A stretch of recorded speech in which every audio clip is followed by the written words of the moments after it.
Sir BJP అధ్యక్షులు రామచంద్రరావు అలాగే కేటీఆర్ గారు వీళ్ళిద్దరూ దీనికి సంబంధించి కొన్ని వ్యాఖ్యలు చేయడం జరిగింది. అయితే రామచంద్రరావు అనడం ఏంటంటే బలపడుతున్నాం మేము అన్నారు. ఓకే, బలపడుతున్నారు అన్నది అది కామన్. కానీ కేటీఆర్ చూస్తే 2020 ఎన్నికలతో పోల్చి చూద్దామని చెప్పి ఆయన ఒక డేటా చెప్తున్నాడు. దీని ఆంతర్యం ఏంటన్నది ఒకసారి కేటీఆర్ గారు ఏం మాట్లాడారో విందాం సార్ ప్లీజ్. నేరుగా దాదాపు 15 నుంచి 16 నేరుగా గెలుస్తున్నాం. పరోక్షంగా, ఎందుకంటే అక్కడ మేము సింగిల్ లార్జెస్ట్ పార్టీగా ఉన్నాం, అక్కడ కూడా ఇంకో దాదాపు 10-15 చోట్ల అవకాశాలు ఉన్నట్టుగా నాకు సమాచారం ఉంది. 2020లో ఆనాడు మున్సిపల్ ఎన్నికలు జరిగితే మొత్తం 130 మేయర్లకు చైర్పర్సన్లకు ఆ రోజు మున్సిపల్ ఎన్నికలు జరిగినాయి. టిఆర్ఎస్ పార్టీ ఆ రోజు డైరెక్ట్ గా 122 టిఆర్ఎస్ గెలిస్తే మున్సిపాలిటీలు, అదేవిధంగా కార్పొరేషన్లు, కాంగ్రెస్ 4 గెలిచింది, బీజేపీ 2 గెలిచింది, ఎంఐఎం 2 గెలిచింది. ఇది ఆ రోజు లెక్క 2020. మరి ఈ రోజు ఇప్పుడే నేను మేము ముందు పెడుతున్న లెక్క చూస్తే ప్రత్యక్షంగా డైరెక్ట్ గా మేము ఇప్పుడు 15 పైన గెలవబోతా ఉన్నాము. దాంతో పాటు పరోక్షంగా అంటే మేము సింగిల్ లార్జెస్ట్ పార్టీగా ఉన్న కాడ మరి దాదాపు మరో 10-15 చోట్ల మాకు చాయిస్ ఉంది, అవకాశం ఉంది. కాబట్టి ఓవరాల్ గా చూసుకుంటే 117లో డెఫినెట్ గా మంచి ఫలితాలు వచ్చినట్టుగానే మేము భావిస్తా ఉన్నాం. నేరుగా సార్ వాస్తవమేది. అంటే మీకు 2020లో బిఆర్ఎస్ అధికారంలో ఉన్నప్పుడు అధికార party victory magnitude and margin తో పోలిస్తే కాంగ్రెస్ పార్టీ ఇప్పుడు అధికారంలో ఉండగా సాధించిన విక్టరీ మ్యాగ్నిట్యూడ్ అండ్ మార్జిన్ తక్కువే, అనుమానం లేదు. So KTR is right on that.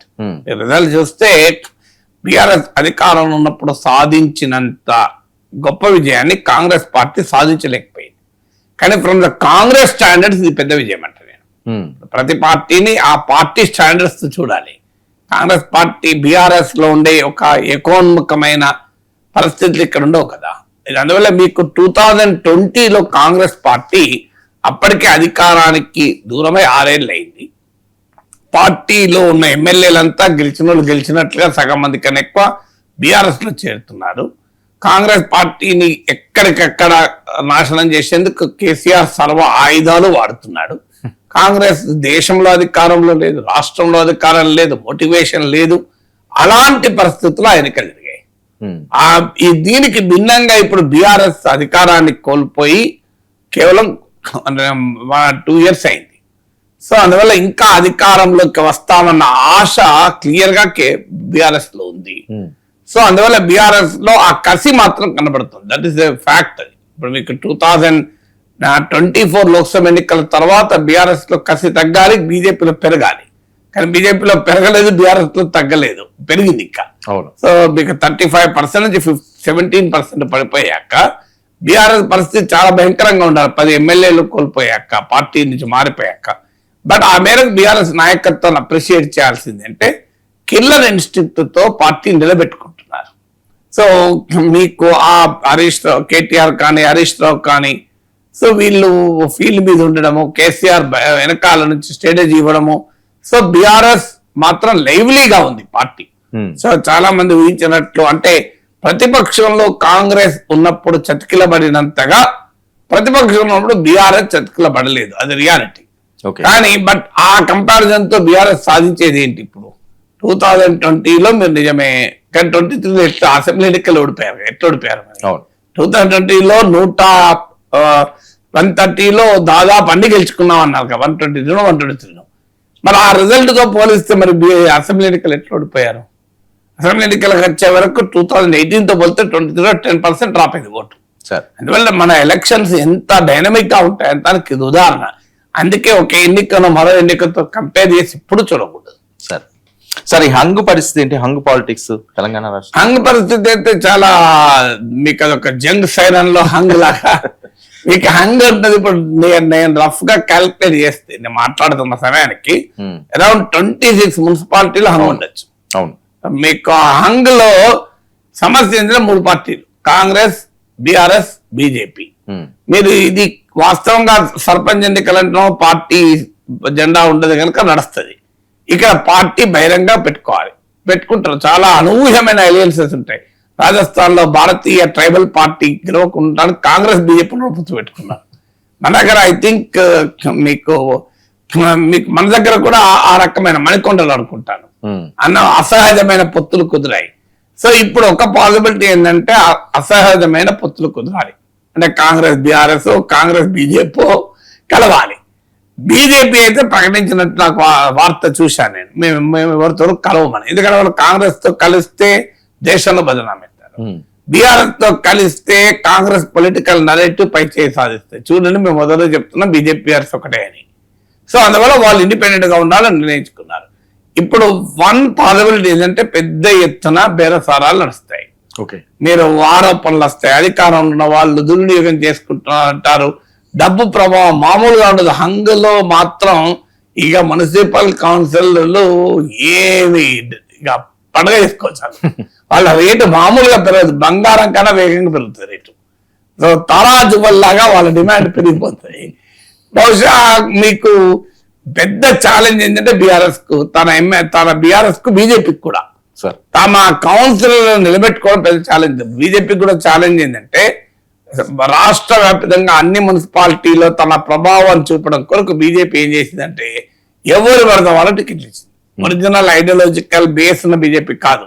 ఒక అంచనా ప్రకారం అయితే 70%, 60 to 70% బయట నుంచి వచ్చిన వాళ్ళకి సీట్ ఇచ్చి అప్పటికప్పుడు పార్టీల జన్మలకు ఇచ్చారు.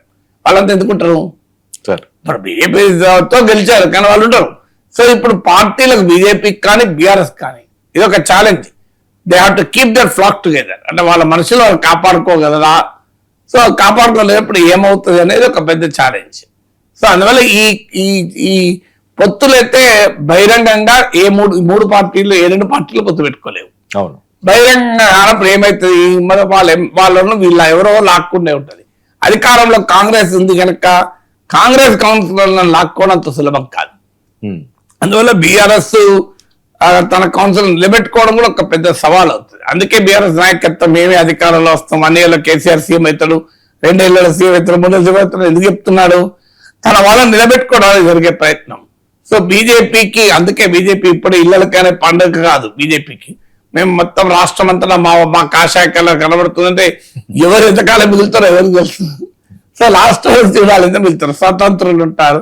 సో అందువల్ల హంగ్ వచ్చిన చోట మాత్రం చాలా సిగ్నిఫికెంట్ పొలిటికల్ బేరసారాలు అయితే జరుగుతాయి.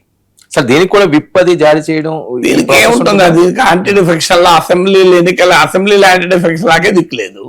ఇక్కడ ఏమవుతుంది? ఏమీ కాదు. అది అల్టిమేట్ గా ఎవరు ఎట్టిపోతారో ఎవరు చెప్పలేము, ఎవరు ఏజెండా ఎత్తుతారో టైంకి చెప్పలేము. సో ఎవరైనా గ్రావిటేట్ కావచ్చు ఇక్కడ. సార్ ఇప్పుడు తెలంగాణ ప్రజలు వేసిన ఈ ఓటింగ్, వాళ్ళు ఇచ్చిన రిజల్ట్ ని ఏ రకంగా చూడాలి సార్? క్లియర్ గా అధికారంలో ఉన్న కాంగ్రెస్ పార్టీ ఇంకా 3 ఏళ్ళు అధికారంలో ఉంటది కనుక ఆ పార్టీకి సహజమైన ఇన్కంబెన్సీ అడ్వాంటేజ్ వచ్చింది. ఇది మొదటి ఫ్యాక్టర్ కాంగ్రెస్ కు. రెండవది, కాంగ్రెస్ పార్టీ తన సహజ స్వభావానికి భిన్నంగా ఈ మేరకైనా తన ఆధిక్యత నిలబెట్టుకుంటోంది. అది రెండవ ఫ్యాక్టర్. మూడో ఫ్యాక్టర్, కాంగ్రెస్ పార్టీ అప్రమత్తంగా ఉండాల్సింది వార్నింగ్ సిగ్నల్స్ అయితే మొదలయ్యాయి. అసంతృప్తి ఛాయలు స్పష్టంగా ఉన్నాయి. రాజకీయంగా గెలవచ్చు కానీ అసంతృప్తి లేదు అనుకుంటే అది భ్రమే. ఆ అసంతృప్తి ఛాయలు మొదలయ్యాయి. అది ఎప్పుడు ఘనీభవించి అది ఎప్పుడు పేలుడుగా మారుతుందో చెప్పలేము. సో వాళ్ళ జాగ్రత్తలో ఈ 3 ఫ్యాక్టర్స్ కాంగ్రెస్ కు. బీఆర్ఎస్ కి ఏంటంటే వారు పొలిటికల్ ఇన్ఫ్లుయెన్స్ చెబుతానికి ఎన్నికల పాల్గొన నెంబర్ రేస్ లో కాంగ్రెస్ తో పోటీ పడే స్థాయిలో వాళ్ళు దిగలే. వాళ్ళకి ఆ డౌట్ ఉండే, ఈ రిజల్ట్ ఎంత వస్తుందో తెలియదు, ఒకవేళ గెలిచిన వాళ్ళని నిలబెట్టుకుంటామో లేదో తెలియదు. ఆ ప్రాబ్లం వాళ్ళకు ఉన్నది కనుక వాళ్ళు తమ రాజకీయ ప్రభావాన్ని చూపాలనుకున్నారు, చూపారు. వాళ్ళందుకు ఆనందంగా ఉన్నారు. అందుకే కేటీఆర్ మాట్లాడదాంట్లో మనకు కనబడుతుంది. సో బీఆర్ఎస్ వచ్చే వరకు మాకు అపోజిషన్ స్పేస్ లో గెలిచిపోయారు ఆల్రెడీ. ఇక అధికార పార్టీతో మాత్రం ఇంకా గెలవలేకపోతున్నారు. కాంగ్రెస్ ప్రభుత్వం పట్ల సహజ అసంతృప్తి పెరిగితే మేమే కదా చాయిస్ అనే ఆనందంలో వాళ్ళు ఉన్నారు. బీజేపీ వాళ్ళేమో అవకాశాలు వస్తున్నా జార విడుచుకోవడంలో వాళ్ళు నెంబర్ 1, సెల్ఫ్ గోల్స్ కొట్టడంలో. కానీ పార్టీ అయితే పెరుగుతోంది. పెరగడమే ఏమన్నా ఉపయోగమా అంటే పెరుగుతూ ఉండడం ఉపయోగం. కేరళలో చాలా రోజుల నుంచి పెరుగుతున్నారు కానీ సీట్లు వస్తలే, ఓట్లు వస్తున్నాయి. మన కేరళలో ప్రతి ఎన్నికలు బీజేపీ వల్ల ఎంతో కొంత పెరుగుతుంది కానీ అది నిలబడదు. ఇప్పుడు బీజేపీకి కూడా విస్తరిస్తున్న మాట నిజం, కానీ బలమైన నాయకత్వం లేక, ఐక్యత లేక, ఒక స్ట్రాంగ్ నెరేటివ్ లేక, బలమైన ప్రతిపక్ష పార్టీగా బీఆర్ఎస్ ను నిలవరించలేక బీజేపీ చతికిలబడుతోంది. But still BJP is expanding its footprint అనేది మాత్రం నిజం. సో కాంగ్రెస్ కి ప్రధాన ప్రత్యర్థి బీఆర్ఎస్. అది రిజల్ట్ కనబడుతున్నప్పుడు మనం ఇంకా వేరే రకంగా ఉన్నాయి. అయితే ఏది కాన్స్టాంట్ కాదు వర్మ. ఓకే, రాజకీయాల్లో ఏది కాన్స్టాంట్ కాదు. Things can dynamically change. Sir. So అందువల్ల మనం ఇదే పర్మనెంట్ స్టేట్ ఆఫ్ అఫైర్స్ అనుకుంటే పొరపాటు. రాజకీయాల్లో anything can happen, sir. Anything can happen రాజకీయాల్లో. కానీ బీజేపీకి అడ్వాంటేజ్ అంటే దేశంలో అధికారంలో ఉన్నారు, అన్ని రకాల వనరులు ఉన్న పార్టీ, దేశాన్ని పాలించే పార్టీ కనుక డబ్బుకేం ప్రమాదం లేదు, అధికారంలో ఉన్న పార్టీతో పోటీ పడగలరు. బీఆర్ఎస్కి ఇచ్చిన అడ్వాంటేజ్ అంటే స్థానిక నాయకులు బలంగా ఉన్నారు. 10 ఏళ్లలో పార్టీ వల్ల లాభపడి 4 పైసలు వెనకేసుకొని ఖర్చు పెట్టడానికి రెడీగా ఉన్న వాళ్ళు బీజేపీ అభ్యర్థులతో పోలిస్తే బీజేపీ పార్టీ వనరులు ఉన్నాయి, అభ్యర్థులకు కాదు. బీఆర్ఎస్కి ఏంటంటే 11 ఏళ్ళు అధికారంలో ఉండడం వల్ల 2 రకాల అడ్వాంటేజ్ వాళ్ళు ఉన్నారు. ఒకటి, వాళ్ళు అధికారంలో ఉన్న సమయంలో కాస్త కాంట్రాక్ట్లు అవి ఇవి బాగానే డబ్బులు వెనకేసుకున్న వాళ్ళు గట్టిగా స్థానిక స్థాయిలో ఉన్నారు. Sir, they are ready to invest. మళ్ళీ 3 ఏళ్ళ తర్వాత మా ప్రభుత్వం మళ్ళీ వస్తే మళ్ళీ వెనకేసుకోవచ్చు కదా అని. అందువల్ల వాళ్ళు కాస్త కాంగ్రెస్ తో పోటీ పడి ఆ ప్రభావం చెప్పారు. తర్వాత 10 ఏళ్ళు అధికారంలో ఉండడం వల్ల స్థానికంగా ప్రజలకు అందుబాటులో ఉండి కొన్ని పనులు కూడా చేసిన వాళ్ళు ఉన్నారు. అవును. సో అది కూడా బీఆర్ఎస్ వాళ్ళకు ఉపయోగపడుతుంది. అందువల్ల లోకల్ లీడర్షిప్ బీఆర్ఎస్ కు బలంగా ఉంది. బీజేపీ కోమో లోకల్ లీడర్షిప్ లేక ఏదో మోడీ ప్రభావంతో పార్లమెంట్ ఎన్నికల్లో కొట్టుకొచ్చిన స్థానిక నాయకత్వం లేకపోవడం అనేది చాలా పెద్ద బలహీనత. ఉన్న చోట మీకు బండి సంజయ్, అరవింద్ లాంటి వాళ్ళు మన చోట కార్పొరేషన్ లో మంచి విజయాలు సాధించారు కదా. అంటే అల్టిమేట్ గా ఫీల్డ్ మీద నిలబడ్డ వాళ్ళు గెలుస్తారు. ఇప్పుడు కొత్తగూడెంలో సిపిఐ గెలవడం ఉదాహరణ కదా. వాళ్ళకి ఎమ్మెల్యే గెలవడమే కాదు, పార్టీ అప్పుడన్నా ఎమ్మెల్యే కాంగ్రెస్ తో పొత్తు గెలిచినప్పుడు ఏ పొత్తు లేకపోయినా గెలిచారు కదా. సో ఈ పరిస్థితుల్లో కాంగ్రెస్, బీఆర్ఎస్, బీజేపీ ఉండగా ఈ 3 పార్టీలను కాదని సిపిఐ తన బలాన్ని, మరి సిపిఐ వనరుల్లో పోటీ పడలేదు, దేంట్లో పోటీ పడలేదు కదా, అయినా నిలబెట్టుకోవడం అనేది చూస్తున్నా కదా. అంటే నిరంతరం ప్రజలకు అందుబాటులో ఉండి ఫీల్డ్ మీద నిలబడ్డప్పుడు రిజల్ట్ వస్తున్న దానికి ఇది ఒక ఉదాహరణ కదా. ఓకే సార్, ఇప్పుడే లేటెస్ట్ గా ఒక బయట ఒకటి వచ్చింది, ప్రతిపక్షానికి కూడా పోటీ చేసే అవకాశం ఉన్న ప్రజాస్వామ్య వాతావరణం కల్పించాం. మహేష్ కుమార్ గౌడ్ మాట్లాడిన బయట సార్ ఒకసారి విందాం, ప్లీజ్ చేయండి. ప్రతిపక్షాలకు కూడా పోటీ చేసే సౌకర్య వాతావరణం ఇచ్చినటువంటి పార్టీ కాంగ్రెస్ పార్టీ. ప్రజాస్వామ్యం కూడా ఉండాలని కోరుకునే పార్టీ కాంగ్రెస్ పార్టీ. ఇవాళ టీఆర్ఎస్, బీజేపీ అన్ని పార్టీలు కలిస్తే కూడా 20% దాటినటువంటి పరిస్థితి. కాంగ్రెస్ ఒకటిగా 75% పైగా మున్సిపాలిటీ గెలుచుకున్న సందర్భం. ప్రతిపక్షాలు కూడా ఇది సార్ రాజకీయ పార్టీలు ఏమున్నాయి, దేన్నైనా తమకు అనుకూలంగా మాట్లాడుకోగలరు కదా. ఆంధ్రప్రదేశ్లో చూస్తున్నాం కదా, చీమను జగన్ చంపాడు అనుకోండి, అది హిందూ చీమ. జగన్ హిందూ చీమను చంపాడు అంటారు. మీకు ఒకవేళ టీడీపీ వాళ్ళు అన్నారు చీమను చంపారు అనుకోండి, అప్పుడు ఏమంటారు, చీమకు విముక్తి కల్పించాడు చంద్రబాబు నాయుడు అంటారు. సో అట్లా రాజకీయ నాయకులు ఏంటంటే దే ఆర్ ఎఫిషియెంట్. వాళ్ళు గెలిచినా ఓడినా they can always defend themselves. So ఇప్పుడు మీరు వైసీపీ వాళ్ళు 11 సీట్లకే పరిమితం అయ్యారని టీడీపీ అంటారు. ఈ 11 మందిని అసలు పోరాడడానికి పంపించారు వైసీపీ అంటారు. సో అందువల్ల ఇప్పుడు ఏముంది అంటే ప్రతిపక్షం కూడా, అంటే కాంగ్రెస్ అధ్యక్షుడు ఏం చెప్తున్నా అంటే is acknowledge opposition reasonably good performance చూపింది అని బై అపోజిషన్ స్టాండర్డ్స్. సాధారణంగా స్థానిక ఎన్నికల అధికార పార్టీకి ఉండేది. అంటే 2020లో మేము చూడు మా విజయం చూడని బీఆర్ఎస్ చెప్తారు కదా. సో అప్పుడు వాళ్ళు ఎవరికి అవకాశం ఇవ్వలేదు, బతకనివ్వలేదు. మేము లెట్ లివ్ విధానం మాది. మేము అది కొంతవరకు కాంగ్రెస్ పార్టీ అపోజిషన్ ఏంది, సొంత పార్టీలో కూడా అపోజిషన్ ఎలా చేస్తుంది కదా. ఆ పార్టీ సొంత పార్టీలో అపోజిషన్ ఎలా చేస్తుంది, అలాంటి పార్టీ కదా. ఇప్పుడు కాంగ్రెస్ పార్టీకి అన్నిట్లో గెలిస్తే కొత్త పంచాయతీ వచ్చేది. ఇప్పుడు మినిస్టర్లు ఎవరు అని మళ్ళీ కనీసం ఇప్పుడు కొన్ని చోట్ల గెలిచారు, కొన్ని చోట్ల ఓడారు. ఇప్పుడు మినిస్టర్లు ఎక్కడెక్కడ ఓడారు, ఎక్కడెక్కడ గెలిచారు బ్యాలెన్స్ షీట్ తీయచ్చు. మినిస్టర్ ఆస్పిరెంట్స్ ఎక్కడెక్కడ గెలిచారు తమ కాన్స్టిట్యున్సీలో. ఇప్పుడు ప్రేమ్ సాగర్ రావు మంచిర్యాలలో కాంగ్రెస్ పార్టీ భారీ విజయం సాధించాడు. ఇప్పుడు will be big contender. Already మంత్రి పదవికి పోటీ పడుతున్నాడు. ఆయన కార్పొరేషన్ చైర్మన్ ఇచ్చి సంతృప్తి పరిచారు. సో ఇప్పుడు will be a big contender. So నేను చూడండి నాకు గెలిపించుకున్నాను. సో అందువల్ల ఇప్పుడు కాంగ్రెస్ పార్టీలో ఆశావాహులందరూ తమ ఆర్గ్యుమెంట్స్ తో రంగం సిద్ధమవుతారు.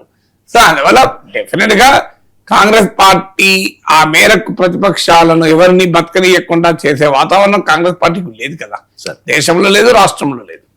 సార్ మరొక అంశం, బీజేపీ ఇప్పుడు ఏదైతే ఈ విజయాన్ని వచ్చినాయో లేకపోతే తనున్న ప్లేస్ 3rd ప్లేస్ పడిపోయింది. మొన్నటి వరకు కూడా చాలా హడావిడి చేశారు వీళ్ళు. జనసేనతో మేము కలిసి వెళ్తాం, పవన్ కళ్యాణ్ వచ్చి ప్రచారాలు చేస్తారు. ఆ ఎఫెక్ట్ ఒకవేళ ఆయన వస్తే ఏమైనా ప్లస్ అయ్యేది అంటారా, మైనస్ అయ్యేది అంటారు సార్? ఎందుకు వదులుకున్నాడు? ఎలక్టోరల్ గా పెద్ద ప్రభావం చూపెట్టకపోవు సార్ కానీ పొలిటికల్ గా మాత్రం ఘోరంగా బ్లేమ్ అయ్యేవాళ్ళు. ఎలక్టోరల్ గా ప్రభావం ఎందుకు ఉండదు అంటే జనసేనకే లేనప్పుడు జనసేన వాళ్ళ బీజేపీకి ఏముంటది? జనసేన ఒక సీటు గెలిచిందట అనూహ్యంగా. అట్లనే ఆర్ఎండే ఫార్వర్డ్ బ్లాక్ కూడా గెలిచింది, ఒక మున్సిపాలిటీ గెలిచినట్టుంది. ఓకే, నేను ఎక్కడ చూశాను పేపర్ లో, ఒక మున్సిపాలిటీలో ఆర్ఎండే ఫార్వర్డ్ బ్లాక్ డామినేట్ చేస్తుంది. అట్లా అది లెక్క గెలుగుతుంది. ఇండివిజువల్ గా పోటీ చేసినప్పుడు ఎక్కడో ఒక చోట గెలుస్తూ ఉంటారు. దట్ డజంట్ మీన్ పార్టీ గెలిచినట్టు కాదు అది. సో జనసేనకే ప్రభావం లేనప్పుడు వాళ్ళు వచ్చి బీజేపీకి ఏం ప్రభావం చూపెడతారు? ఓకే, తెలుగుదేశమే లేదు కదా. మరి ఎందుకు వచ్చింది సార్ ఈ చర్చ? ఆయన వస్తారు, ప్రచారం ఆయన చేస్తారు. పిలిచారు కదా, చంద్రబాబు కిషన్ రెడ్డి, రామచంద్ర వెళ్ళి ఆహ్వానించారు. అవును, మళ్ళీ డ్రాప్ ఆలోచించారు మాలాంటి వాళ్ళు చెప్పాం కదా విడమర్చి. అప్పుడు మీరు ఆ వార్త వచ్చినప్పుడు చెప్పండి, first person to reject BJP self goal అని. సార్ సో ఎందుకు అంటే ఇప్పుడు ఇప్పుడు అంతకు ముందు అసెంబ్లీ ఎన్నికల్లో పవన్ కళ్యాణ్ ప్రచారం చేసినప్పుడు ఆయన ఉప ముఖ్యమంత్రి కాదు. పవన్ కళ్యాణ్ అభిమానిస్తారు నటుడుగా, కానీ ఆయన ఇప్పుడు ఆంధ్రప్రదేశ్ రాష్ట్ర ఉప ముఖ్యమంత్రి కదా. అవును. ఇప్పుడు ఆయన వస్తే క్వశ్చన్ అడగరా, నల్లమల సాగర్ సంగతి ఏంటి, కృష్ణా నదిలో 50% వాటా ఇస్తావా ఇవ్వవా, బనకజల్ల సంగతి ఏంటి, ముచ్చుమర్రి సంగతి ఏంటి, రాయలసీమ ఎత్తిపోతల పథకం సంగతి ఏంటి, మా సీనియర్ విద్యుత్ ప్లాంట్ రిటర్న్ ఇస్తావా, 7 మండలాలు ఏం సంగతి, తీసుకుని ఇచ్చేస్తావా, ఇవన్నీ స్టార్ట్ అవుతాయి కదా. ఈ స్టార్ట్ అయితే ఏం చేయాలి? పవన్ కళ్యాణ్ సరిగా సమాధానం చేయకపోతే అక్కడ ఆంధ్రప్రదేశ్లో ఫుట్బాల్ ఆడతారు. సమాధానం ఇస్తే ఒక బాధ, ఇవ్వకపోతే ఒక బాధ. అవన్నీ గమనించే బీజేపీ వాళ్ళు తర్వాత వద్దనుకున్నారు. అదే బీజేపీ వారు ఎంత వ్యూహం లేకుండా ఉంటారనడానికి అదొక ఎగ్జాంపుల్ కదా. సో పవన్ కళ్యాణ్ పోయి అడగడం ఎందుకు, మళ్ళీ తర్వాత వదులుకోవడం ఎందుకు? చంద్రబాబు నాయుడు మద్దతు వల్ల నష్టం జరుగుతుందట, టీడీపీని అడగలే కదా. పవన్ కళ్యాణ్ మధ్యలో లాభం జరుగుతుంది అమల్లో ఉంటే ఎట్లా? అంటే గ్రౌండ్ సిచ్యువేషన్ ఏమాత్రము తెలియదు లీడర్షిప్ అనడానికి పవన్ కళ్యాణ్ ఎపిసోడ్ ఒక ఎగ్జాంపుల్ కదా బీజేపీ.